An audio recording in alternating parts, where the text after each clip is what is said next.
Rod Ray, and why do we care? Yeah.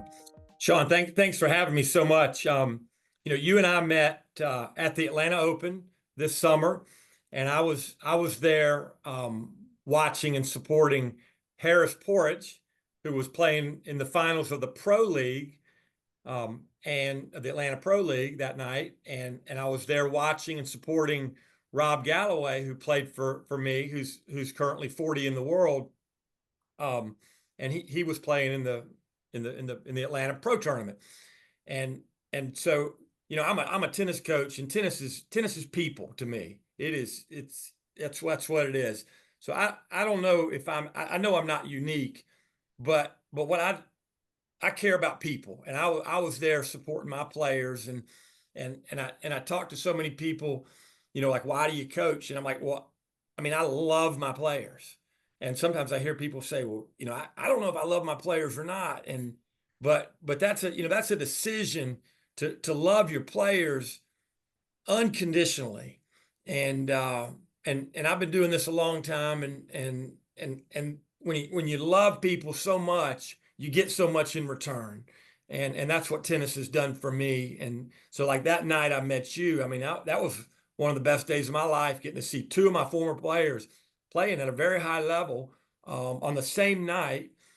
They hadn't seen each other in a few years. Both really good players, but to be involved in people's lives in a way, and just love people that way, and tennis has given me that gift, and to see it that way is really cool. Yeah, we agree. So you are the head men's coach at Wofford College. That's Yep. South Carolina, correct? That's right. Yeah.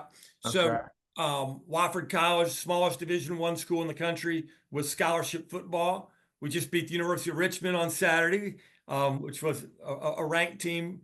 So really good athletics, beautiful campus, great academics, high level tennis. We play in a great league.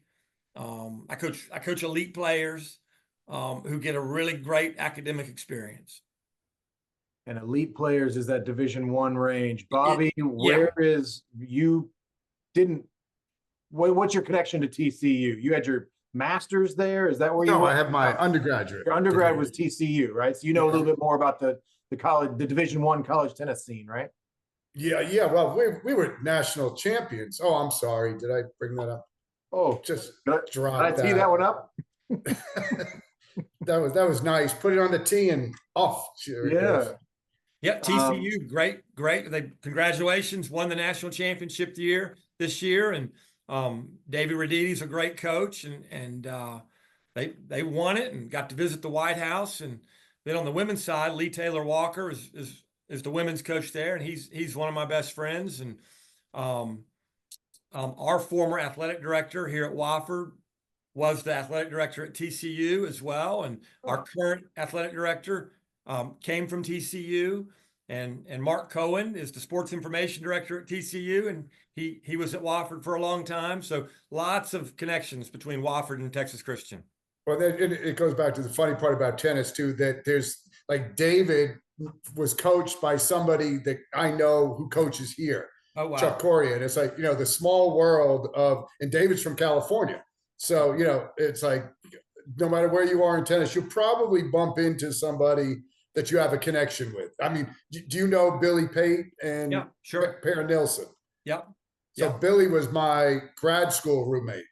Oh, wow. Okay. Billy's who got me back into playing tennis again. So, it's a small world.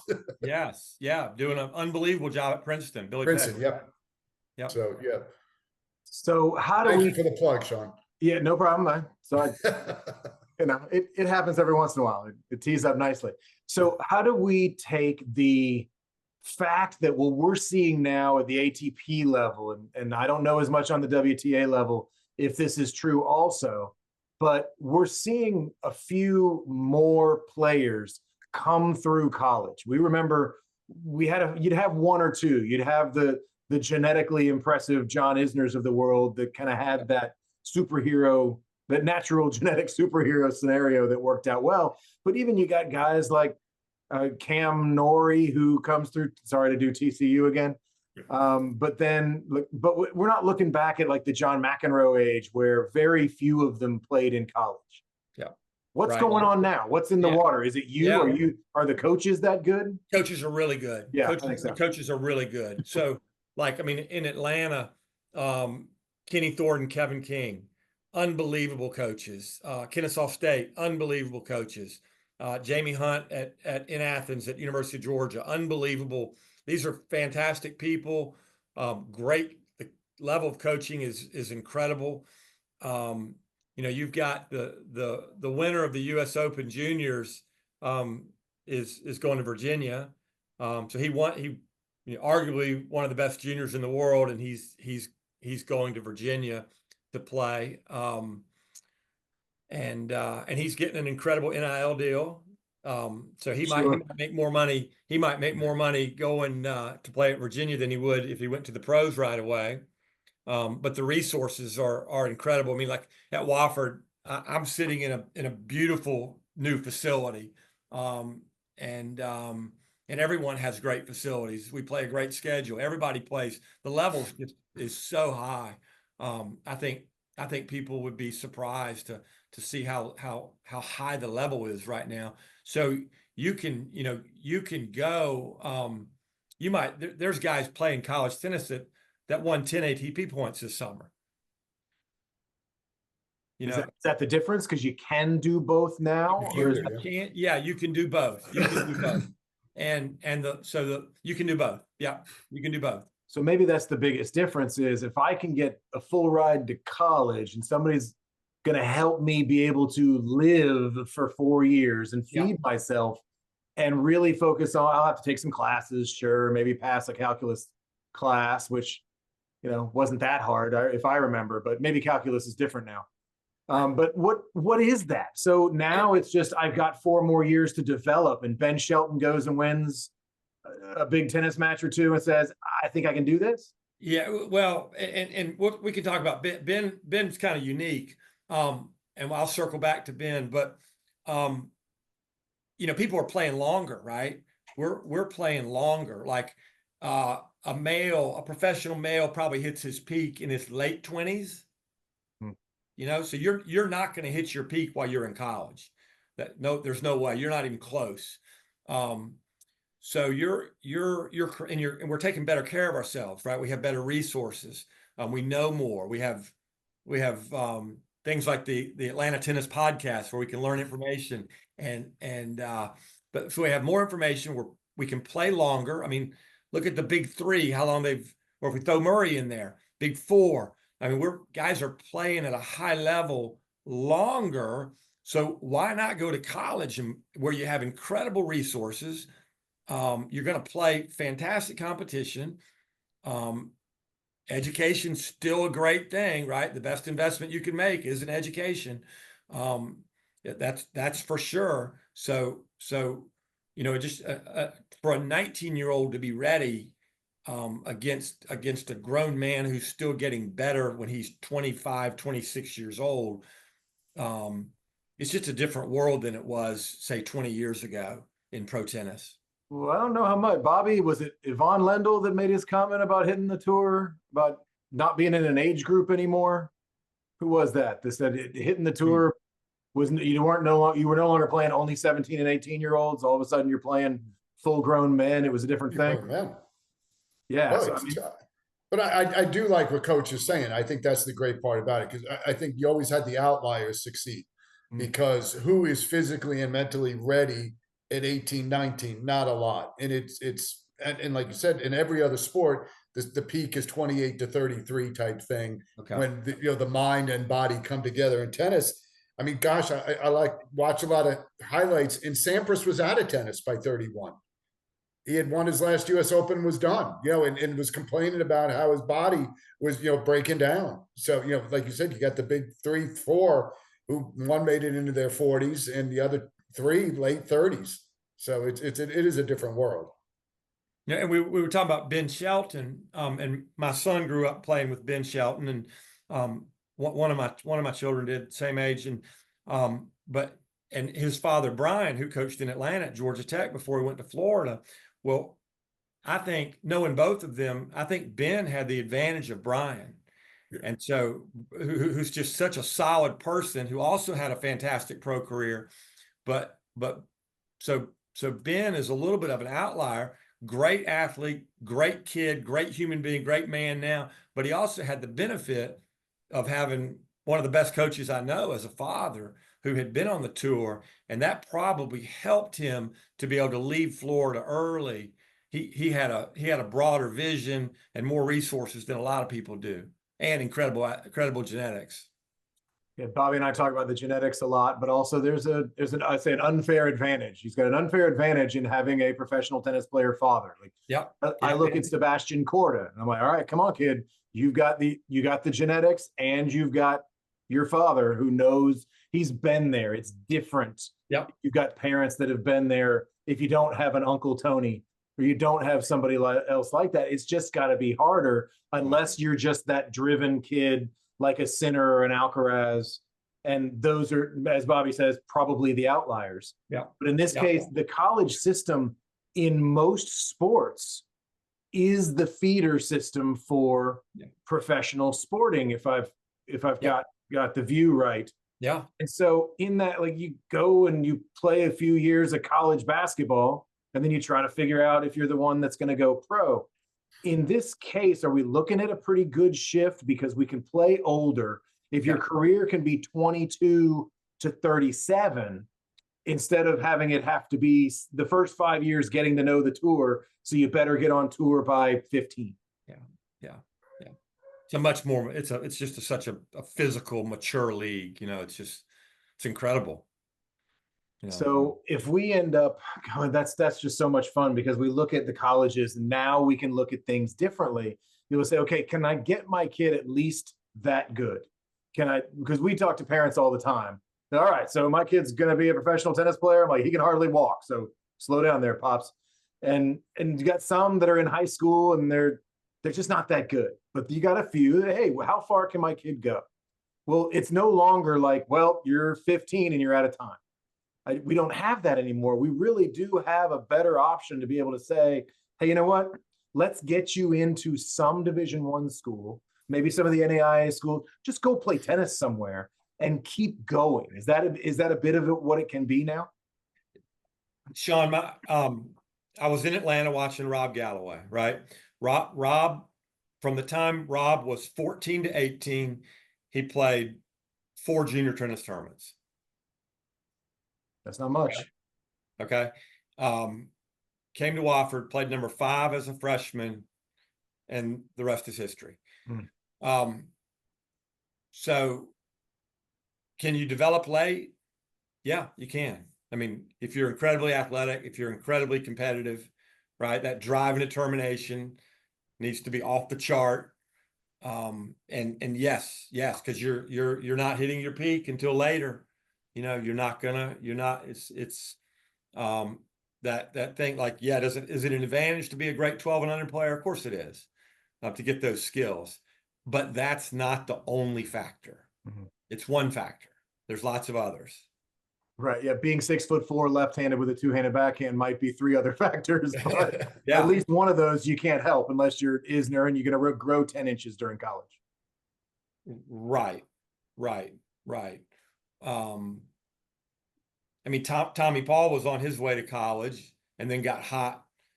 He had committed to Georgia and then boom, had a great junior French Open run and went pro. Have a good summer, So yeah, for sure, you're chasing that target that's way out there. If you stay with it, right? So like my seniors, I mean, they're not done. They've learned so much in the last few years. Like, this is going to be their best year, right? Because they're learning. I mean, that learning curve is just terrific. They're learning so much, and getting stronger. So the seniors, it's not like, well, their career's almost over. No, they're going to run out of time before they reach their potential, unless they keep playing. Yeah. Well, and what is Bobby was telling us? Is it 70%, Bobby, that Division I players never play again? Somewhere never around play again. Yeah. Interesting. Luke Jensen told us that. Yeah. Okay.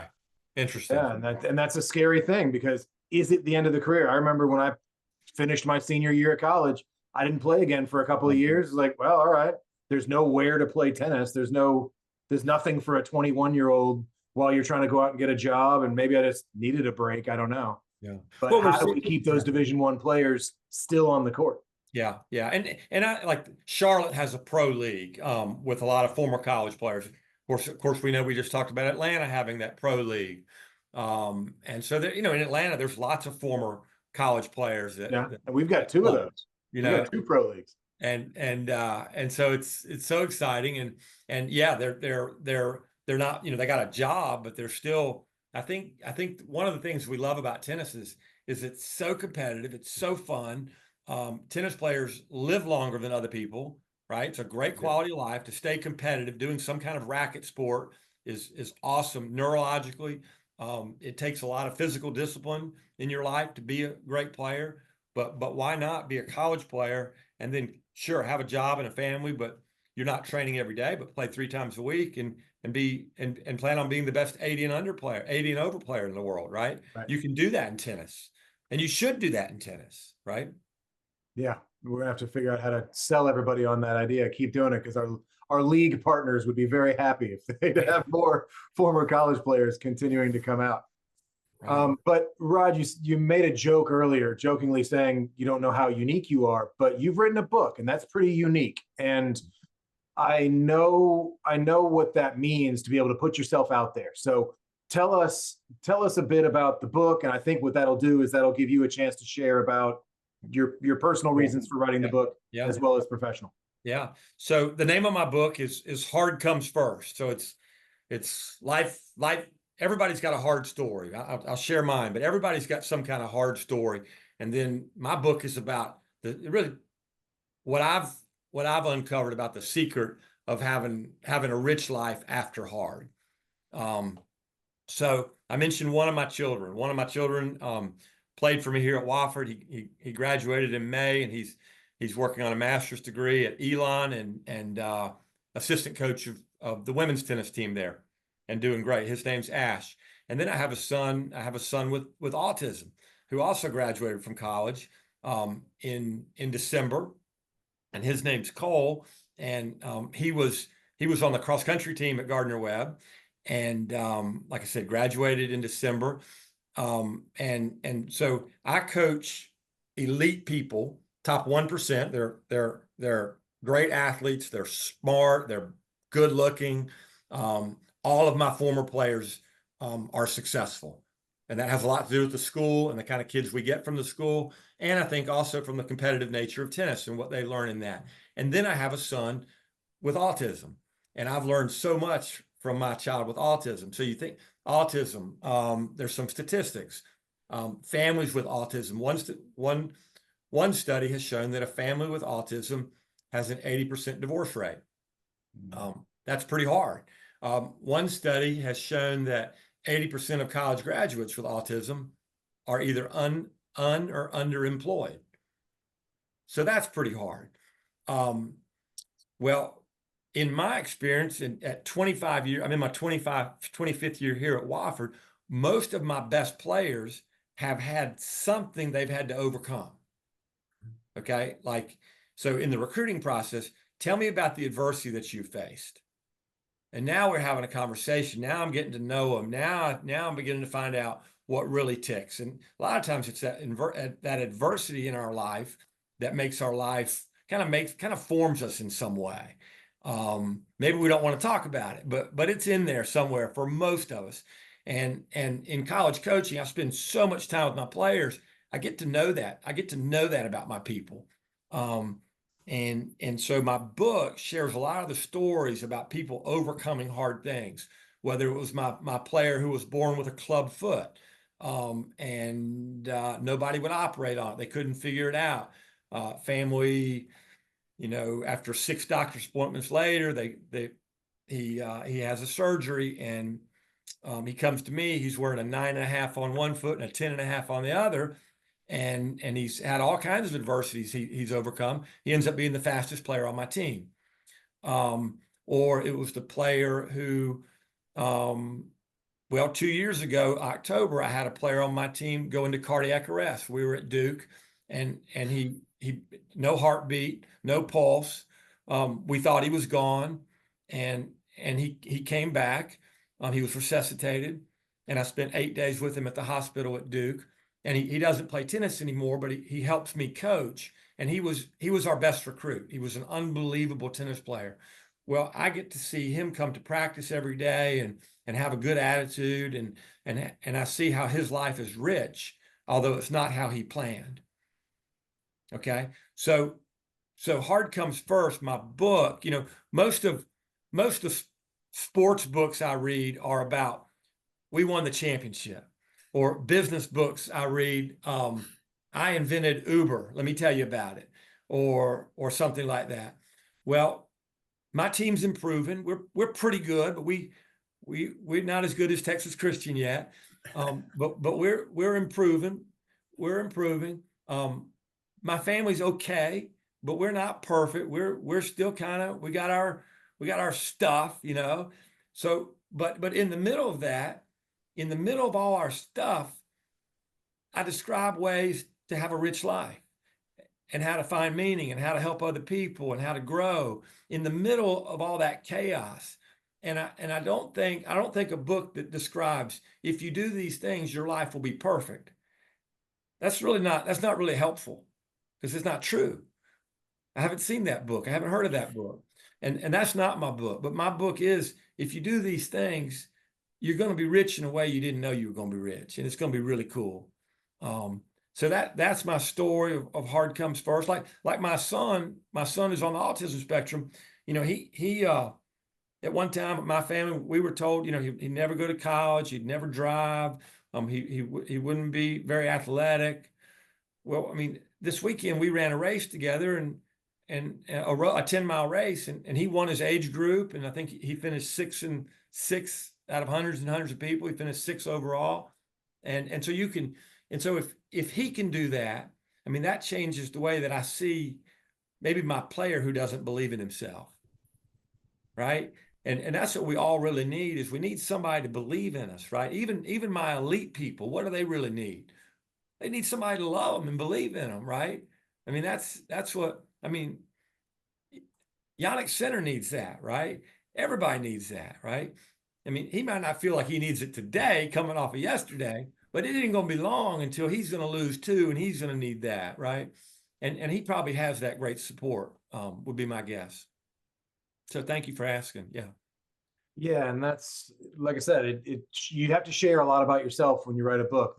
The theory is, the psychological point of view is, show me something somebody's written, and I'll tell you all about them. Because if you're a writer, you're going to share a little bit about yourself. That's just how it has to be.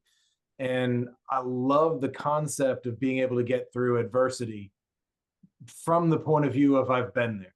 Yeah. And I go through quite a few books, and actually Andre Agassi's book came to mind. Like, hardship in his case seemed to be pervasive. Yes. In the fact that he was almost bringing it with him in that case. But it wasn't a book about that, but you're going to find out about somebody. And I'm looking forward to Bobby writing a book, because we can learn a little bit more about him. Agassi, if you see him on YouTube, he says, rock bottom's not a bad place. I've been there often. Right. Right. And that's when he had struggled to be, he'd overcome an addiction. He went from number 1 in the world to maybe 300 in the world, and then worked his way up to big time again. Right. So we can learn. And now look what Andre Agassi's doing now. What's he doing? He's running that school, right? Yeah. I mean, he's running a school for lower socioeconomic people. I mean, so if he hadn't overcome, obviously his life has been shaped by overcoming adversity, by hardship, right? Yeah. And now he's doing something really cool. And I bet you, like, he gets as much from that school as he did from being the best in the world. Yeah, and that's sometimes picturing what is now. I asked somebody the other day, I said, so this week versus last week, which one was hotter? And they said last week, which made me realize that's not possible, because last week doesn't exist anymore. only right now is hotter than, so I get what they were responding, and I was being a bit pedantic on the language there, but to be able to say what I'm doing now is as fulfilling, if not more, I really hope in Agassi's case, in that time in his life that he's been through everything to get there. And the same thing with you. It's okay. Maybe I'm still going through some of it. Maybe some of this is, it isn't a thing that just goes away. These are things we consistently go through. Or I look back of 6 months of chemotherapy and say, oh, what could be worse than that? Well, I don't want to ask that question because I don't want to find out. And in that case, we all have things we've gone through, but we also don't all want to share our story. We're not all willing to share our story in a way that says, hey, you know what? I've found some answers and here are some good responses. Yeah. And before we forget, sorry, you've got an offer. You said you've got a few books you're willing to sign for our audience specifically, and I'll put it all in the show notes, but tell us what you got. Yeah. If so somebody is interested in my book, if you look me up on Instagram, send me a message. I'll sign a copy, send me your address. I'll sign a copy, put it in the mail to you for free. First 3 people to do that, I'll give them a complimentary copy of my book. And I'd like to do that. Yeah, thanks. That's awesome. And we'll put your Instagram in the show notes. We'll make sure everybody has the information for that. So we really appreciate that. And I want to make sure we didn't forget to bring that up. And we've got your book linked in our shop as well. It's called Hard Comes First. And it's the guide to winning.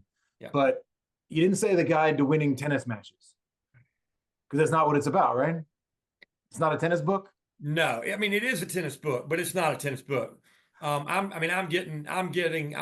are calling me saying, it's about overcoming adversity, and it's about sports, and it's about life. And obviously it's a lot about tennis. And I think, people, a lady contacted me yesterday whose son plays for the University of Georgia, and she says, every tennis coach needs to read this book.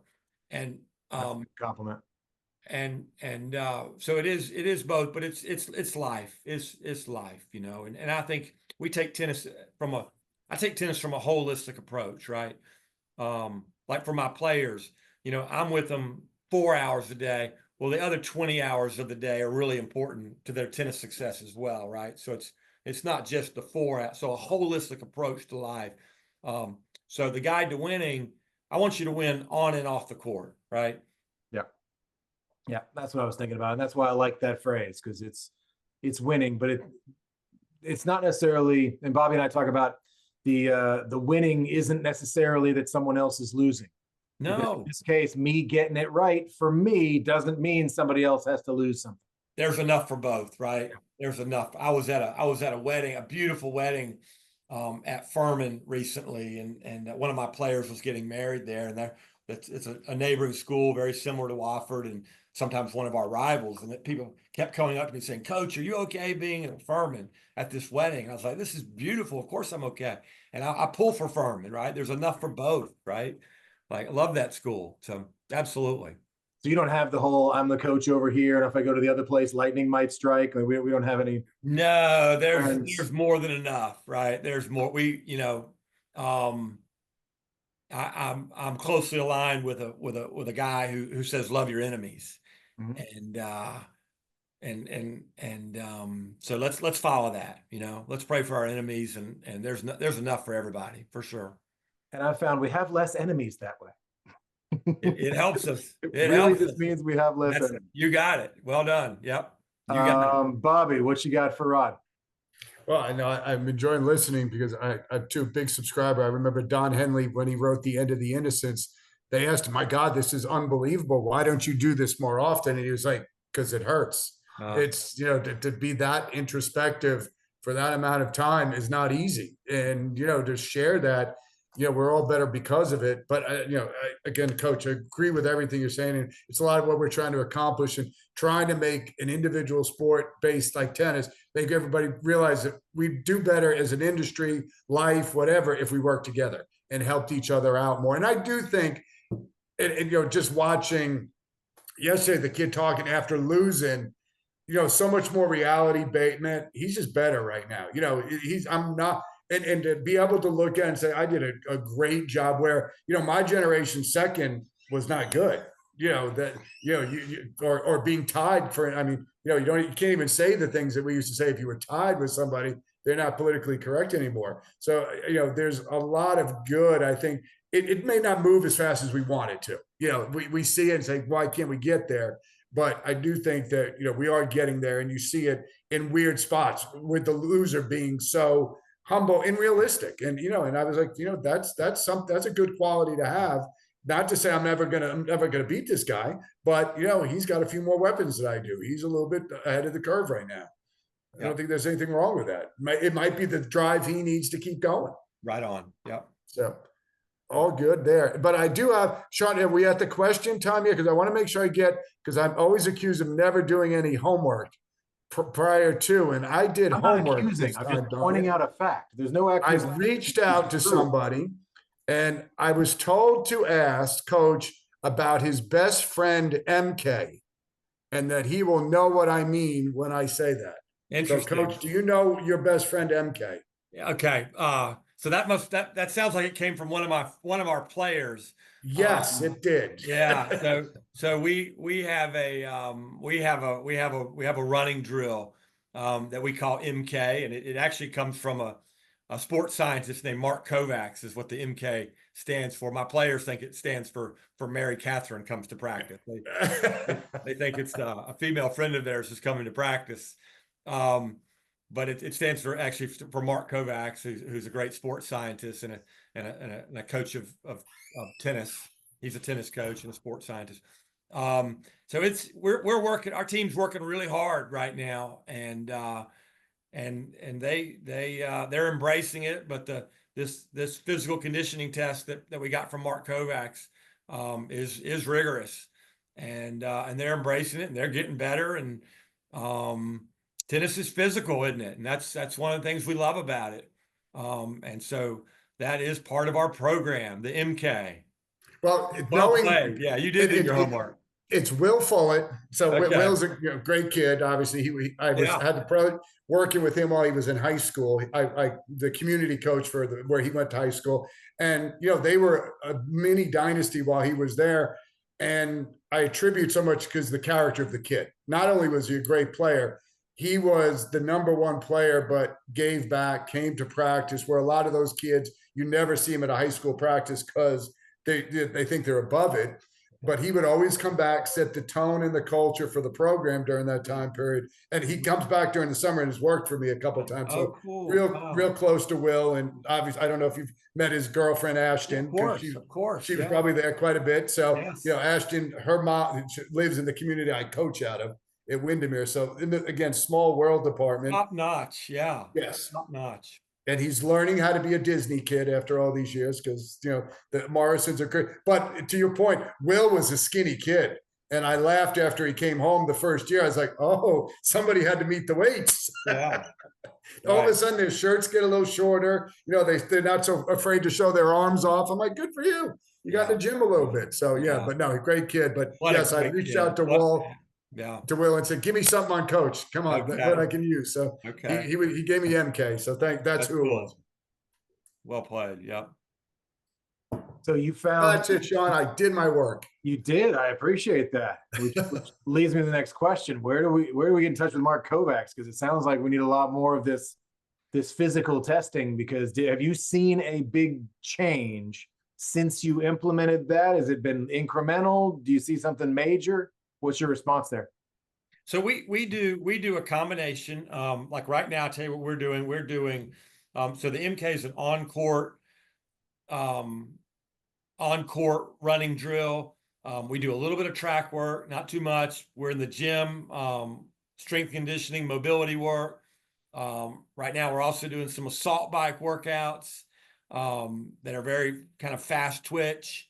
So we're, and so most of our players, that's the trick about tennis, right? We're also wearing heart rate monitors now in our training and getting a lot of good information from that. But you're getting, you've got some players that are better aerobically, they're athletically. Some are better, they have a better anaerobically. Well, tennis is both, isn't it? Yes. Like it's a duration, right? Tiafoe got beat 6-1 in the fifth. Did he get tired? I don't know, and he's really fit, right? He's improved his fitness, but probably, if you're super fit, you get to train longer, you get in better quality reps with better technique. If you're strong, if you're flexible, so it's not just on match day, but your practices are going to be better if you're fit. So we're trying to do a great job on our sleep. We're trying to do a great job on our nutrition. Tennis is tough, but we're not the only ones trying to do that. Everybody's trying to do that. Everybody's trying to do that. And that's that, you can play longer, right? Guys are playing. We talked about that earlier in the pros. We're taking better care of ourselves. There's sports science out there that wasn't readily available in years past. So where before, maybe you had an advantage if you used it. Now, if you don't use it, you're going to get crushed because everybody's using it. Yeah, I'm a big think about Novak, the shape he's in, and like you said, the flexibility alone, what he brought to the game. But what an advantage to know if we're going to the fifth set. I'll never forget the Nadal Novak Australian Open final when you watched it and said somebody live could die here. I mean, it was that grueling, that physical. And in the award ceremony, the guy making the trophy presentation is keep talking on. And they're both, Novak is finally exhausted. Like they're getting him a chair to sit. It's like, guys, shut up. You got two players that just been out here for 6 hours. You can make this speech, after that. Let them get rest. Let them get an IV for God's sakes. But it is an advantage knowing that, hey, if we're going to go 6 hours, I'm going to be here. Are you? And I think Novak, that's on top of everything that he's accomplished. That'll be his legacy to me, is he just brought fitness to a whole new level. He improved, right? He improved, right? Yeah. Mentally and physically, he improved. Yes, absolutely. So yeah, I agree. And I laugh because it's a great point. And unfortunately, they don't really go the baseball steroid issue, when they were all hitting the home runs, and the issue was steroid helping. And to me, it wasn't, like you said, it wasn't to me whether it made you hit the ball further. It was the fact you weren't getting hurt as much. You were able, you looked at numbers historically in baseball after the All-Star break, the numbers went down because the players were getting tired. They were wearing out. They were getting those little minor injuries. So steroids help mask that. Well, now that we got rid of that, I'm sure there's things out there being done, but it's the fitness is taking that role and said, that's how we're going to be able to continue to train at a high level, be able to maintain the mental acuity because we want to be, sharp. And, fitness has become so much a part of every sport. Not, like you said, tennis, it just highlights what unbelievable athletes are playing tennis right now. It's, top 3 most athletic people in the world. I'll argue with anybody as far as sports are concerned. And, and Mark, Shaun, we can get Mark anytime you want. He hangs out with Harp quite a bit over in Castleberry. So we can go see Mark quite a bit. Castleberry, that makes me think of the beginning of my career, way back in the day. Well, I appreciate it, Rod. This has been fun. I think we're going to talk more to college coaches coming up. We've talked to a few college coaches, but every time we do, I'm reminded how unique your position is as a coach, because it isn't the same as a coach. We realize all the differences here in Atlanta. Director of tennis is different from head coach. That's different from independent pro in the neighborhoods. And it's just a very different world that you live in as a coach, and the men in your case as the men's coach that you get to help shape, and you get them after Bobby does, and Bobby gets them after I do. And we've just got to hope that coaches along those lines are all doing great things for these kids, because by the time you get them, my job is to make Bobby's job easier, and his job is to make your job easier, to be able to look at some of those players and say, hey, you know what? I've got these kids coming in and they're good, but they're also, they've been shaped a little bit by a good coach, a good mentor, and say, you know what? You're going to go play with this guy, get it together, because he's going to expect a lot from you. And a lot of those college coaches that we talk to kind of have that same mentality and the team atmosphere, and says, hey, this is for us. This is what's good. And we appreciate what you do, obviously, because we're in different aspects of it. And that's why it's fun to have these conversations to say, all right, well, the 6-year-old starts with me, and when he's 16, he's with Bobby. And by the time he's 19, he needs to be ready for you. And well, I guess that would give him a couple years in. 17. When do people go to college these days? I don't remember. Yeah. 18. 18 still. All right. But Rod, I appreciate your time. I got one more question, as always, our king of tennis question, which is, if you were king of tennis for whatever time frame it took, whatever it is, whether it's the whole world, whether it's just college, pro, social, anything from in your world and how you view tennis in general, is there anything you would do or change? Yes. What I really like about tennis is how hard it is. As crazy as that is, I would like to see that celebrated more. I would like to see it go from I think the level that people attack tennis that I coach is accessible to people for the rest of their lives. And so I think I'd like to see us celebrate how hard it is, how elite it is. And so I think the benefits of tennis are so great. I'd like to see us talk about that more, so that a 40-year-old wants the benefits that they'll get from playing tennis at a competitive level, not just as a recreational sport, but at a competitive level. Because I think the benefits are incredible, as far as quality of life, we're living longer, right? We're not just playing pro tennis longer, but we're living longer. And if a person is active and is playing tennis, not just at a recreational level, but at a really competitive level, you can play tennis at a really competitive level for a long, long time. Okay, well, if we're living longer, don't we want to be super alive and super competitive and super? I mean, that never has to end, is what I'm saying. So we need to talk about that and celebrate that tennis is difficult, and that's what we like about it. That it's not a bad thing. Okay, make it elite. Like, to be a lifelong tennis player is like getting a black belt in karate. Like, it's elite, And I think, and we don't talk about that enough. So when I meet someone who's 75 years old, who's a great tennis player, like, how cool is that? And I think that's the goal, to be an elite 75 and over player, right? And I'd like to see us talk about that more. But how do we do that? Is it just talking about it? We say, okay, but you're king of tennis. You got to tell us now. You're in charge of how to get this done. Is something that you already have in your mind that can help us do this? Help us celebrate its elite nature and get more people living longer simply because we play tennis? Well, I never hear anybody talk about it. And so that's a starting point. Like, let's don't settle. Just because you're an adult, don't settle for being mediocre. Amen. Okay. I like that a lot. Why would you do that? The greatest tax you'll ever pay is that of your own unmet potential. I tell my ladies when they go to the city championship, and no matter what their level, I'm like, guys, this is your day. This is your day to accomplish something that other people aren't going to. Don't be ashamed of. I'm a seat. No, celebrate it. Like you said. And I think, Shaun, that is the way to do it. In this world of, social media gets attacked for everything. Let's just stay above it. Celebrate it. We're not condemning the person who doesn't live this lifestyle. We're honoring or highlighting this person, and hopefully by example, which is, to me, the best way to learn is the way we get the message across.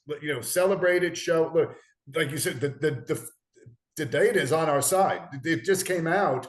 Like you said, what other sport wouldn't be celebrating tennis players live the longest life? And that's, as you get older. I'm a year away from my 60th birthday, and I'm sitting there going, my biggest fear is not dying, it's not functioning. No. Is changing not being able to go hit with a 14-year-old anymore. And I'm going to do everything I can to continue to be able to do that. Bobby, I watched a lot of the US Open. No one talked about that. Yeah. They talked about the pros that were playing, but they didn't talk about what you just said. 2 weeks of watching pro tennis on prime time. Yeah. And that's again, that to me is it always goes the way tennis is. And it's yes, because they're unbelievable athletes. and but it does have so many transferable benefits to life and everything about life, and just the health benefits alone as you get older. And that I completely agree. And it's what we try to accomplish. Look, we're not going to beat something to death. We do poke fun at the leadership of the tennis organizations, because I do think that's a failing on their part, that these aren't celebrated. Let's use a very positive word, but it takes more people to get out there and spread the message that we want to hear, that we want to propagate to the folks. Yes, Sinner, hey, unbelievable, great, but there's other things going on here, and it should be a party. It shouldn't just be celebrated 2 weeks at the US Open. It should be celebrated year round. And I think it was good. They put the world's healthiest sport on the court, but I think you're right, Rod. I don't remember them ever pointing it out or even having a conversation about it. Interesting. Yeah.